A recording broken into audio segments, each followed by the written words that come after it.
Hello बच्चों, आज आपकी वर्कशीट नंबर 30 यानी कि 30 हम सॉल्व करेंगे जो कि आपकी ज्योग्राफी बुक की है।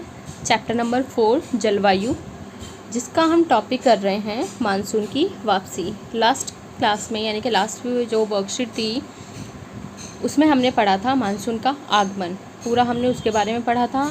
अब इसमें हम देखेंगे कि जो मानसून आया है वो वापस कैसे जाता है या किस प्रकार से क्या प्रक्रिया है उसकी वापस जाने की। तो आइए बच्चों में स्टार्ट करते हैं। पहले एक बार ये कॉन्सेप्ट आप समझ लीजिए। हमने क्या देखा था, इस तरीके से पहले मानसून आता है केरल और इधर से आपका मुंबई होते हुए इधर आप दिल्ली में एंटर करता है और इधर ये पूरा का पूरा एरिया कवर करता है। इस एरिया से आगे मानसून नहीं जा पाता क्योंकि यहाँ पे क्या है, आपकी हिमालय पर्वत माला है। और ये वाला पूरा एरिया इधर, ये भी मानसून, इस वाले एरिया में भी आपका मानसून आता है। तो इस प्रकार से जैसे मानसून आया है इसी प्रकार से मानसून जाता है। लेकिन इसके पीछे एक बेसिक फैक्ट ये है कि इसके जाने का रीज़न क्या है। हमने क्या पढ़ा था, हवाएं कहाँ चलती हैं, high pressure to low pressure चलती हैं।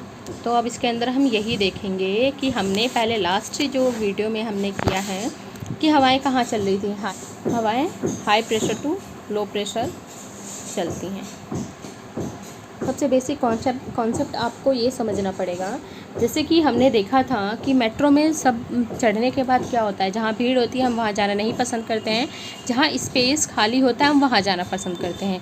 तो एक टाइम ऐसा आएगा सबको, जहाँ स्पेस खाली है सब एकदम से भीड़ वाले लोग, जैसे हम चढ़े जहाँ भीड़ है हम वहाँ ना जाके खाली स्पेस में जा रहे हैं, तो सारे के सारे लोग हम लोग भाग के किधर जाते हैं, खाली स्पेस के साइड जाते हैं। तो हम जिस तरीके से सोच रहे हैं इस तरीके से बाकी लोग भी तो सोचते हैं। उसके बाद क्या होता है, वो खाली स्पेस सब के सब लोग वहीं जाएंगे, वो स्पेस भर जाएगा। तो जो खाली स्पेस था वहाँ पे क्या हो गई, भीड़ हो जाएगी, और जहाँ भीड़ थी वो पहले के अकॉर्डिंग अब खाली हो जाएगा। तो यही सेम कॉन्सेप्ट अप्लाई होता है इस पर। हमने पढ़ा था हवाएं कहाँ चल रही हैं, high pressure to low pressure चलती हैं। तो क्या है, जहाँ हाई प्रेशर है यहाँ से हवा कहाँ पहुँच गई, लो प्रेशर, यहाँ काफ़ी सारी हवाएं यहाँ से इधर आ गई। तो एक टाइम के बाद क्या होगा, यहाँ पे अब हाई प्रेशर क्रिएट हो जाएगा क्योंकि यहाँ पे क्या है, बहुत सारी हवाएं आ गई हैं और यहाँ से सारी की सारी हवा कहाँ चली गई, इधर चली गई। तो यहाँ पे क्या क्रिएट हो गया, अब आपका लो प्रेशर। तो अब वही कॉन्सेप्ट फिर यहाँ पे अप्लाई हो रहा है कि हवाएं अब किधर चलेंगी, high pressure to low pressure, और फिर वापस इधर मूव होगी इस तरीके से। तो ये चीज़ हमेशा रिपीटेड होती रहती है। तो एक चीज़ ध्यान रखना, जब गर्मी होती है, बहुत ज़्यादा गर्मी पड़ेगी, तब क्या होगी, हवाएं यहाँ से उठकर दूसरी जगह पे जाएंगी जहाँ उन्हें यहाँ के अकॉर्डिंग थोड़ा कम टेम्परेचर मिलता है। तो हाई प्रेशर से हवा कहाँ गई, लो प्रेशर पे। यहाँ पे अब क्या क्रिएट हो गया, हाई प्रेशर यानी कि उच्च दाब, और यहाँ पे जहाँ पहले हाई प्रेशर था अब वहाँ क्या हो गया, लो प्रेशर। तो अब हवा कहाँ जाएंगी, high pressure to low pressure. तो यही सेम कॉन्सेप्ट आपका मानसून में इस पे अप्लाई हो रहा है। तो अब देखो हमने पहले क्या पढ़ा था, बीच में क्या था, लो प्रेशर था, और यहाँ सब जगह क्या था, हाई प्रेशर था। तो अब क्या, सारी की सारी हवा जब इधर आई, आके उन्होंने वर्षा की, बंगाल की खाड़ी की जो शाखा है वो आपकी यहाँ पे मेघालय में जो पर्वत हैं, गारो खासी जयंती है, वहाँ पे वर्षा करती हैं। तो इस तरीके से पहले हवाएं यहाँ पे आके पूरा इसे कवर करती हैं। अब क्या है, लो प्रेशर किस में चेंज हो गया, हाई प्रेशर में चेंज हो गया। अब हवाएं किधर चलेंगी, यहाँ हाई प्रेशर हो गया, यहाँ लो प्रेशर। तो हवाएँ अब कहाँ चलेंगी, स्थल से। ये स्थल है, ये आसपास आपका क्या है, ये समुद्र है। तो हवाएं किधर चलेंगी, स्थल से समुद्र की तरफ। तो इसी प्रकार से अब मानसून की वापसी है। जैसे कि अभी भी सितंबर चल रहा है, यानी कि अब क्या मानसून की क्या हो रही है, वापसी हो रही है। मानसून अब वापस जा रहा है। जैसे जुलाई में हमने देखा था, जून जुलाई में मानसून आया था, फिर अब क्या है, मानसून वापस जा रहा है। तो इसी में भी यही सेम चीज़ है। जैसे 1 सितंबर को मानसून यहाँ से वापस जाना स्टार्ट हो रहा है। अब देखो 15 सितंबर को यहाँ आपका जयपुर पड़ेगा, यहाँ से ये पूरा एरिया कवर करते हुए अब क्या है, मानसून वापस आ रहा है। इसी तरीके से धीरे धीरे धीरे धीरे करके 1 दिसंबर तक मानसून वापस चला जाएगा, क्योंकि अब हवाएं किधर चल रही हैं, इधर से इधर वापस कहाँ चली तरफ चल रही हैं। तो यही आपकी पूरा का पूरा इसमें वर्कशीट में दिया हुआ है। तो आइए हम सबसे पहले पढ़ते हैं अक्टूबर नवंबर। किसकी बात चल रही है? अक्टूबर नवंबर की। अक्टूबर नवंबर के दौरान दक्षिण की तरफ सूर्य की आभासी गति के कारण मानसून गर्द निम्न दाब उत्तरी मैदानों पर अक्टूबर नवंबर के दौरान दक्षिण की तरफ सूर्य की आभासी गति के कारण मानसून गर्द निम्न दाब उत्तरी मैदानों के ऊपर शिथिल हो जाता है। यानी कि निम्न दाब कहाँ शिथिल हो जाता है? उत्तरी मैदानों के ऊपर। जैसे कि हमने पहले पढ़ा है कि यहाँ पे लो प्रेशर था, वही बात आ गई है, लो प्रेशर इधर हाई प्रेशर। अब क्या सूरज जैसे जैसे हम देखते हैं 21 जून को सूरज कहाँ होता है? कर्क रेखा पे होता है। ये आपकी कर्क रेखा है जो कितने राज्यों से होकर गुजरती है? 8 राज्यों से होकर गुजरती है। आपने ज्योग्राफी के फर्स्ट चैप्टर में यही चीज़ें सीखी होंगी, जो आपकी वर्कशीट आई होगी फर्स्ट वाली, उसमें सारी चीज़ें आपने यही सीखी होगी। इसकी भी एक ट्रिक है जो आगे कभी मैं आपको सिखा दूँगी। हम आगे देखते हैं। निम्न दाब के स्थान पर उच्च दाब प्रणाली का बनना, जिससे दक्षिण पश्चिम मानसून पीछे हटना शुरू हो जाता है। जैसे मैं आपको ऑलरेडी समझा चुकी हूँ, निम्न दाब यानी कि लो प्रेशर और उच्च दाब यानी कि हाई प्रेशर। अब क्या है, जहाँ लो प्रेशर था वहाँ हाई हो गया और जहाँ हाई प्रेशर था वहाँ लो हो गया। पवनें अब स्थल से समुद्र की ओर खिसकना शुरू कर देती हैं, जो मैं आपको ऑलरेडी समझा चुकी हूँ। पवनें कहाँ जाती हैं? स्थल से समुद्र की ओर जाना स्टार्ट कर देती हैं। अब उत्तरी मैदानों में गर्म वर्षा के स्थान पर शीत ऋतु में परिवर्तन का काल होता है। अब क्या है, इस टाइम अगर हम देखें अक्टूबर नवंबर के टाइम थोड़ी सर्दियाँ हमारे यहाँ पे आनी स्टार्ट होती है। वही चीज़ें जो हम देख रहे हैं, हम महसूस करते हैं, जो हमारे साथ हो रही है, वही चीज़ उस पूरी वर्कशीट में आपकी लिखी हुई है। जो अक्टूबर नवंबर के टाइम पे आप देखोगे सर्दियाँ आनी स्टार्ट हो जाती हैं। इस टाइम पे क्या होता है, हमारे यहाँ पे इस टाइम पे वर्षा ऋतु के स्थान पे कौन सी ऋतु आ जाएगी? शीत ऋतु में परिवर्तन स्टार्ट हो जाता है। आसमान साफ होगा इस टाइम पे, दिन का तापमान ज़्यादा होगा लेकिन रातें ठंडी और सुहावनी हो जाती। इसी टाइम पे तो हम क्या है कि इसी टाइम पे हम लोग रात में क्या ओढ़ते हैं? चादरें ओढ़ते हैं। तो यही रीज़न है, रात में थोड़ी ठंड होती है और दिन का टेम्परेचर हाई होता है। और स्थल अभी भी आर्द्र है, यानी कि थोड़ी बहुत नमी अभी भी इसमें है। उच्च तापमान और आर्द्रता के कारण दिन का मौसम सहज हो जाता है, जिसे कुवार की उमस के नाम से जाना जाता है। तो काफ़ी इम्पॉर्टेंट है, कुवार की उमस क्या है या किसे कहते हैं? ये 1 नंबर में क्वेश्चन आपके पेपर में पूछा जा सकता है, मोस्ट इम्पॉर्टेंट है ये। अब क्या होता है, आर्द्रता क्या होती है? जैसे इस टाइम पे आप देखोगे एकदम गर्मी, पसीना नहीं सूख रहा है, तो इसको क्या कहते हैं? आर्द्रता, यानी कि नमी। पसीने का ना सूखना, चिपचिपाहट बनी रहती है जो, वो क्या है? आर्द्रता। और टेम्परेचर की कैसा होता है? हाई होता है। नवंबर के प्रारंभ में निम्न दाब की अवस्था बंगाल की खाड़ी पर स्थानांतरित हो जाती है। अब क्या है, निम्न दाब की अवस्था, जो यहाँ पे लो प्रेशर था, अब कहाँ पहुँच गया? ये लो प्रेशर यहाँ पहुँच गया। यहाँ क्या हो गया? हाई प्रेशर, क्योंकि बहुत सारी हवाएं आ गई यहाँ पे, इतनी ज़्यादा हवाएं आ गई, इन्होंने पूरा एरिया घेर लिया और यहाँ पे किसका क्रिएशन कर दिया? हाई प्रेशर का। और बाकी यहाँ से सारी की सारी हवाओं ने कहा हमें यहाँ रहना नहीं है, इसीलिए सीधे कहाँ पहुँच गई? हाई प्रेशर पे पहुँच गई।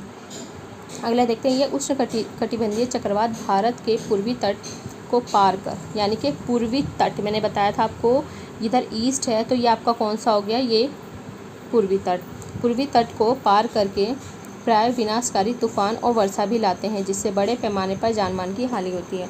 तो आपने मोस्टली देखा होगा कि उड़ीसा में तूफ़ान आया है, पश्चिम बंगाल में तूफ़ान आया है, या ये चीज़ें आपको सुनने को मिलती होंगी। तो इसका रीज़न यही है, यही कारण है कि यहाँ पे सबसे ज़्यादा जो उष्णकटिबंधीय चक्रवात ज़्यादातर इधर ही आते हैं। कोरोमंडल तट पर अधिकतर वर्षा इन्हीं चक्रवातों के कारण होती है। तो कोरोमंडल तट पे वर्षा किसके कारण होती है? सबसे ज़्यादा इन्हीं चक्रवातों के, यानी कि उष्णकटिबंधीय चक्रवातों के कारण होती है। अब आपके दिमाग में घूम रहा होगा कोरोमंडल तट कौन सा है? तो ये वाला एरिया, ये क्या है आपका? कोरोमंडल तट।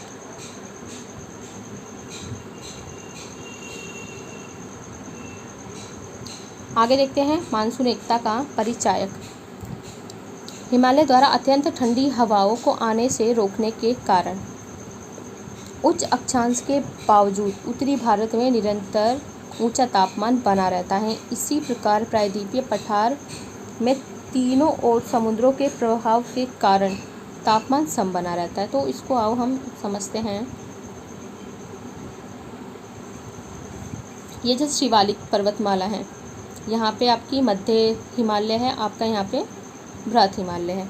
तो यहाँ पे क्या है, काफ़ी बड़ी बड़ी पर्वतमाला होने के कारण साइबेरिया से जो आने वाली, इधर आपका साइबेरिया पड़ेगा, यहाँ से आने वाली ठंडी ठंडी हवाओं को ये रोक लेता है, जिसके कारण क्या होता है, यहाँ से ये 23-23.5 डिग्री है।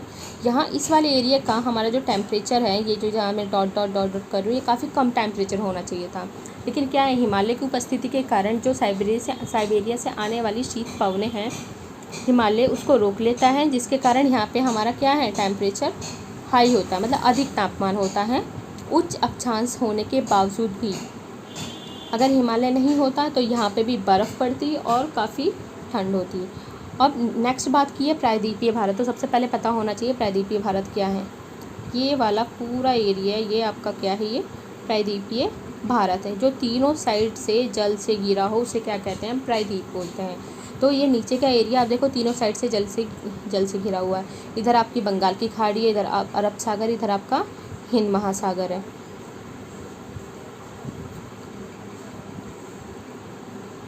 तो यहाँ क्या होता है, जो भी क्षेत्र समुद्र के आसपास है वहाँ पे तापमान सम, यानी कि लगभग पूरे वर्ष एक जैसा तापमान होता है। परंतु फिर भी भारतीय प्रायद्वीप पर मानसून की एकता का प्रभाव बहुत स्पष्ट है। संपूर्ण भारतीय भूदृश्य, इसके जीव तथा वनस्पति, इसका कृषि चक्र, मानव जीवन तथा उनके त्यौहार उत्सव इस मानसूनी लय के चारों ओर घूमती है और यह संपूर्ण देश को एक सूत्र में बांधती है। तो कहीं ना कहीं देखा जाता है तो जो हमारी कृषि है वो किस पे डिपेंड है, किस पे निर्भर है हमारी कृषि, वो वर्षा ऋतु पे यानी कि मानसून पे निर्भर है। और उसके कारण ही जिस फसल कटती है तब लोग उसको काफ़ी उत्साह से खुशियाँ मनाते हैं। तो कहीं ना कहीं मानसून जो है हमारे त्यौहार से भी जुड़ा हुआ है और जो हमारी कृषि और मानव जीवन पे मानसून का काफ़ी प्रभाव पड़ता है, जो क्या करती है, संपूर्ण देश को, हमारे पूरे भारत को एक सूत्र में बांधती है। तो बच्चों ये आज आपकी वर्कशीट इतनी मैंने एक्सप्लेन की है, इसे आपको अच्छे से समझना है, तब इसके क्वेश्चन आंसर करने हैं।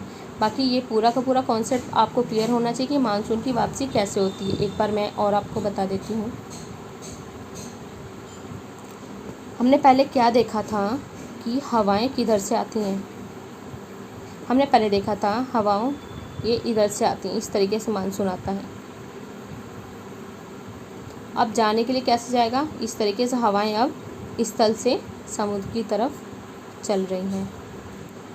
यह है आपका क्वेश्चन नंबर फर्स्ट। अक्टूबर नवंबर में मैदानी इलाकों में उच्च दाब क्यों बनना शुरू होता है, हाई प्रेशर बनना क्यों शुरू होता है, ये देखते हैं। अक्टूबर नवंबर माह में सूर्य दक्षिणी गोलार्ध की ओर गति करने लगता है। दक्षिणी गोलार्ध, सबसे पहले आपको ये क्लियर होना चाहिए, मैं थोड़ा सा आपको इसे एक्सप्लेन कर देती हूँ।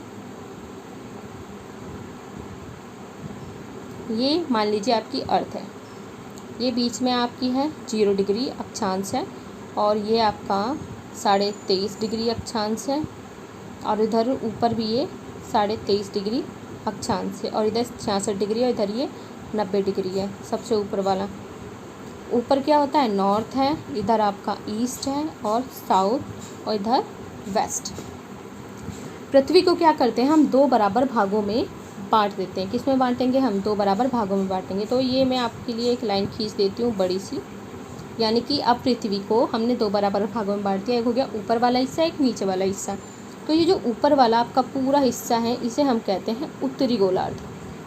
क्या कहते हैं, उत्तरी गोलार्ध। और ये आपका जो नीचे वाला हिस्सा हो गया हम इसको कहते हैं दक्षिणी गोलार्ध। हो गई आपकी 2 चीज़ें। तो अब क्या होता है, हमारा भारत कहाँ है, ये इस तरीके से, ये ऊपर वाला हिस्सा है, यह हमारा इंडिया है।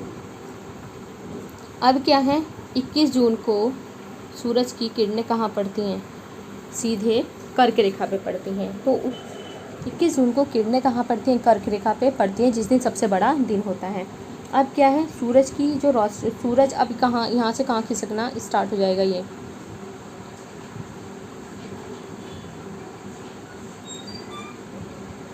देखिए,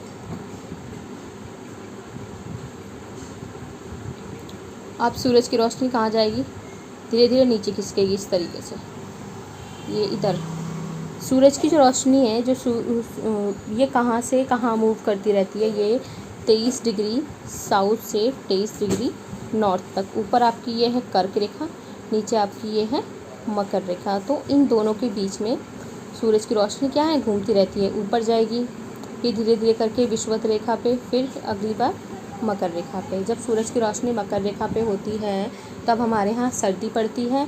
जब सूरज की रोशनी कर्क रेखा पे होती है तो हमारे यहाँ गर्मी पड़ती है। तो ये बेसिक सा कॉन्सेप्ट था जो आपको समझाना ज़रूरी था। अब हम आगे करते हैं। जिसके कारण उत्तरी मैदानी भागों के तापमान में कमी आने लगती है। इसी वजह से मैदानी इलाकों में उच्च दाब बढ़ना शुरू हो जाता है। अब क्या होता है, इस कारण से क्या होता है, जो उत्तरी भारत का जो मैदान है वहाँ पे टेम्परेचर में कमी आती है। टेम्परेचर कम है तो वहाँ पे कौन सा प्रेशर होगा, हाई प्रेशर होगा। इसी वजह से मैदानी इलाकों में उच्च दाब बनना शुरू हो जाता है। अगला क्वेश्चन हम देखते हैं, जल्दी जल्दी फटाफट ख़त्म करते हैं। मानसून की वापसी की कुछ विशेषताओं को लिखिए। आइए देखते हैं। अक्टूबर नवंबर माह में तापमान में कमी के कारण उत्तरी मैदानी भागों में उच्च दाब बनना शुरू हो जाता है। क्या उत्तरी मैदानी भागों में क्या बनना शुरू हो जाता है, ये उत्तर का मैदान है आपका, तो यहाँ पे उच्च दाब बनना शुरू हो जाता है। अपेक्षाकृत अधिक तापमान होने की वजह से सागरीय क्षेत्रों में निम्न दाब बनने लगता है। यहाँ पे क्या होगा, इधर वाले क्षेत्र में यहाँ पे क्या बनेगा, निम्न दाब, जिसकी वजह से हवाएं स्थल से समुद्र की ओर बहना शुरू कर देती हैं। इस कहाँ से कहाँ बहेंगी ऑलरेडी बता चुकी हूँ मैं आपको। लौटते हुए मानसून के दौरान वर्षा नहीं होती है, लेकिन तमिलनाडु के तटीय इलाकों में वर्षा होती है।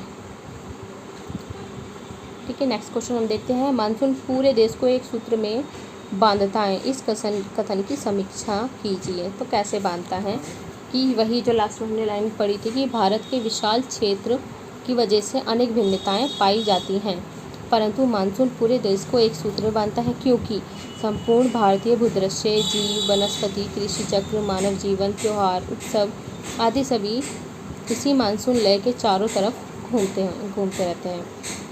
क्वेश्चन नंबर 4 है, इसमें आपको बताना है दिल्ली और संपूर्ण देश में मानसून की वापसी की संभावित तिथि क्या है। दिल्ली में कितनी है, 15 सितंबर, और पूरे देश से वापस कब जाता है, 1 दिसंबर, जो मैंने आपको दिखाया था इधर, ये इस वाले पॉइंट से यहाँ से 1 दिसंबर को वापस जाता है।